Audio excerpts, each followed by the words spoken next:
I'll never forget the moment my husband leaned across that polished oak table in the courtroom, his breath hot against my ear as he whispered those 5 words that were supposed to break me.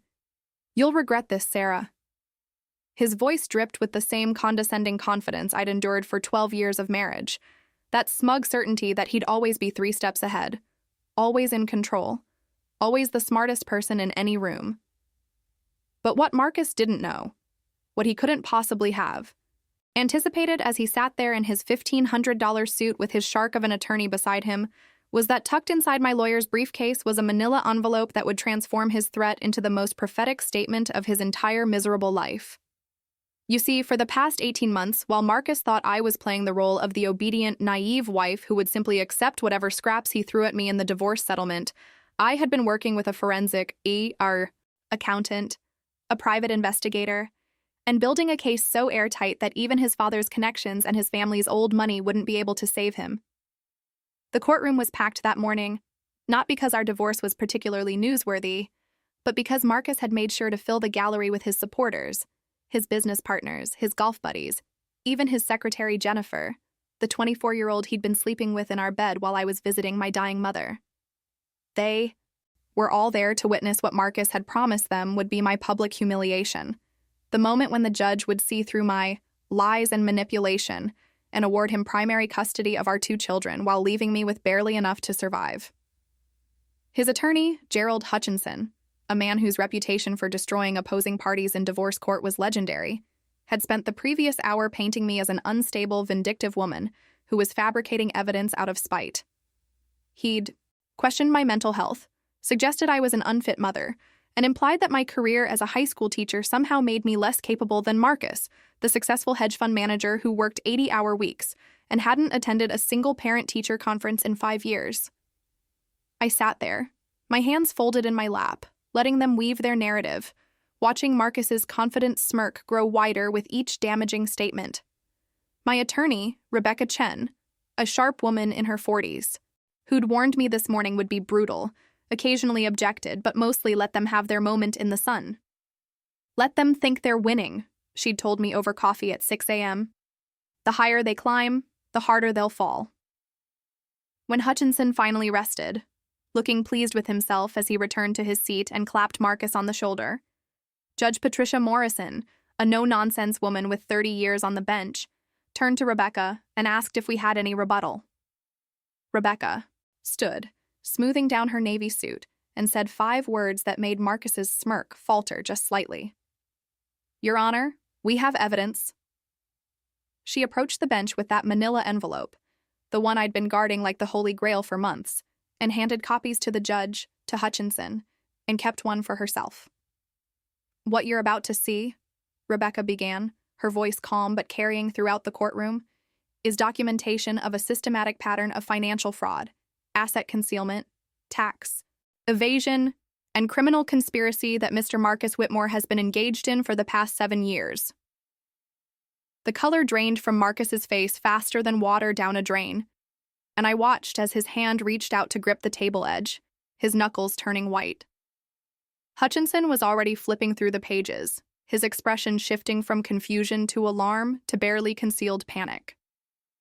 Rebecca continued, methodical and precise, laying out a case that I'd helped build brick by brick.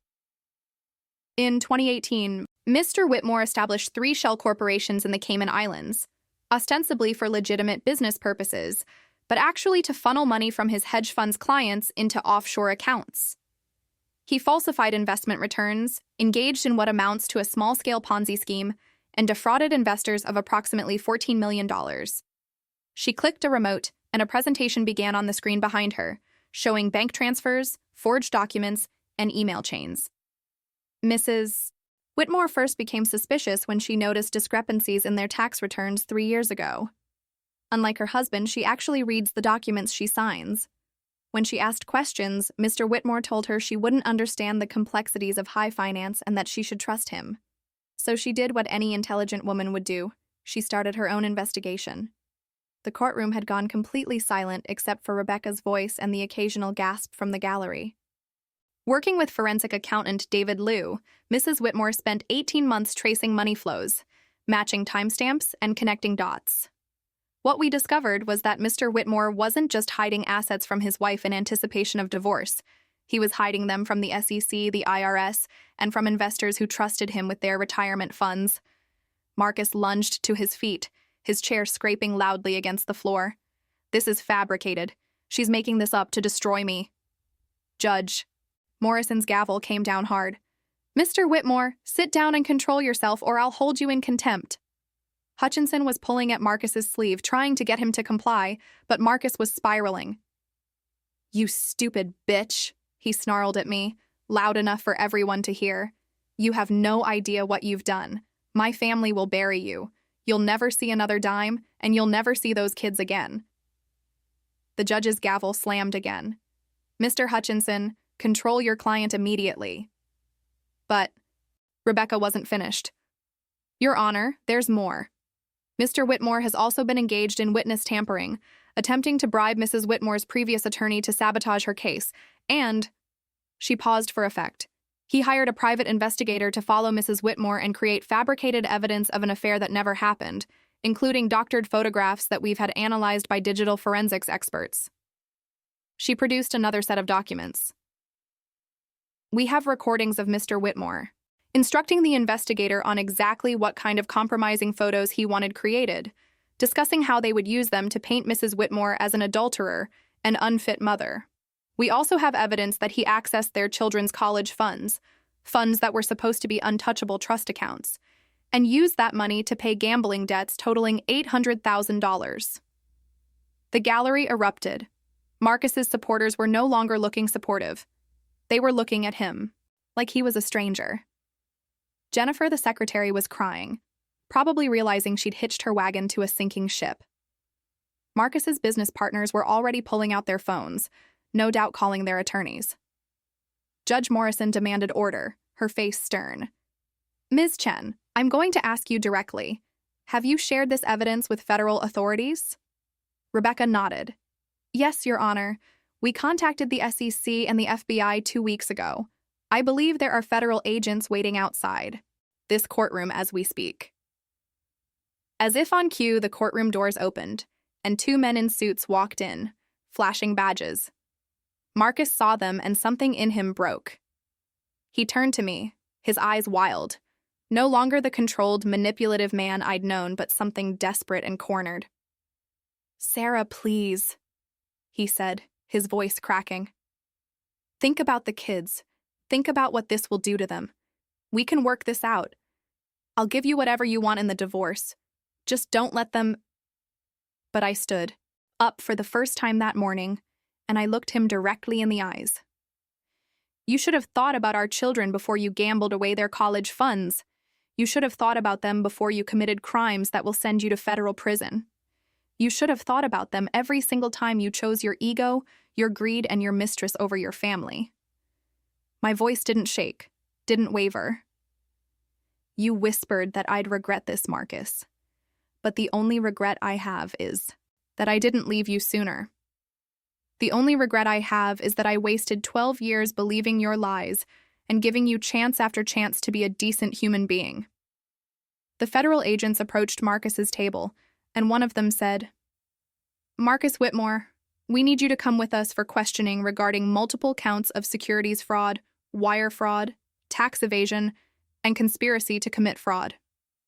Hutchinson was already distancing himself, gathering his papers, no longer even looking at his client. Marcus was handcuffed right there in the courtroom, in front of everyone he'd invited to witness my humiliation. As they led him past my table, he tried one more time. "This isn't over, Sarah." But I just smiled, the first genuine smile I'd felt in years. "Actually, Marcus, it is. You're done." Judge Morrison addressed the court once they'd taken Marcus away.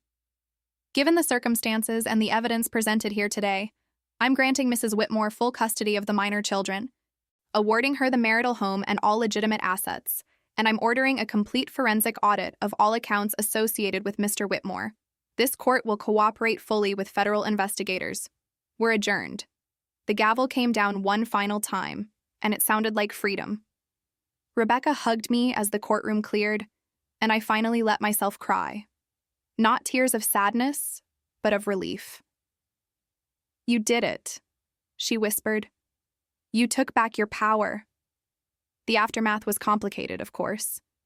Marcus's arrest made national news because of the amount of money involved and the audacity of the schemes.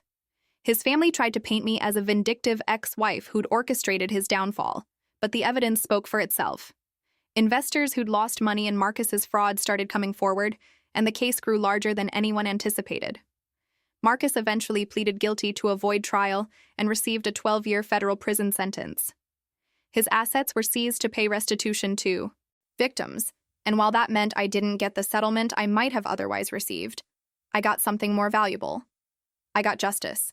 I got custody of my children, and I got my life back. The kids struggled initially, trying to understand why their father was in prison, but I've been honest with them in age-appropriate ways. I've taught them that actions have consequences, that integrity matters more than money, and that standing up for what's right, even when it's hard, is always the right choice. Jennifer, the secretary, reached out to me months later, apologizing and admitting that Marcus had lied to her too, telling her I was abusive and that he was trapped in the marriage. I didn't forgive her, I'm not a saint, but I understood how Marcus operated, how he manipulated everyone around him. As for me, I'm still teaching, still raising my kids, and I've started dating again, carefully and slowly. I've learned that trust has to be earned, that love shouldn't come with conditions and control, and that I'm stronger than I ever gave myself credit for. Sometimes late at night, I think about that moment in the courtroom when Marcus whispered his threat in my ear, so certain of his victory, so convinced that he'd broken me beyond repair. He thought he knew me, thought he could predict my every move because he'd spent over a decade telling me I was too emotional, too simple, too weak to ever challenge him. But he forgot something crucial. Underestimating someone doesn't make them weak. It makes you blind. And in his blindness, he never saw me building the case that would end him, never noticed me documenting every lie, never suspected that the quiet wife he dismissed was actually the architect of his destruction. That manila envelope, that file I had Rebecca unseal in court, wasn't just evidence. It was a testament to patience, to strategy, and to the power of someone who's finally decided they're worth fighting for. So yes, Marcus, I regret something. I regret that I didn't trust myself sooner, didn't value myself enough to walk away years ago. But do I regret unsealing that file and watching your empire crumble? Not for one single second. Sometimes justice doesn't roar. Sometimes it whispers back.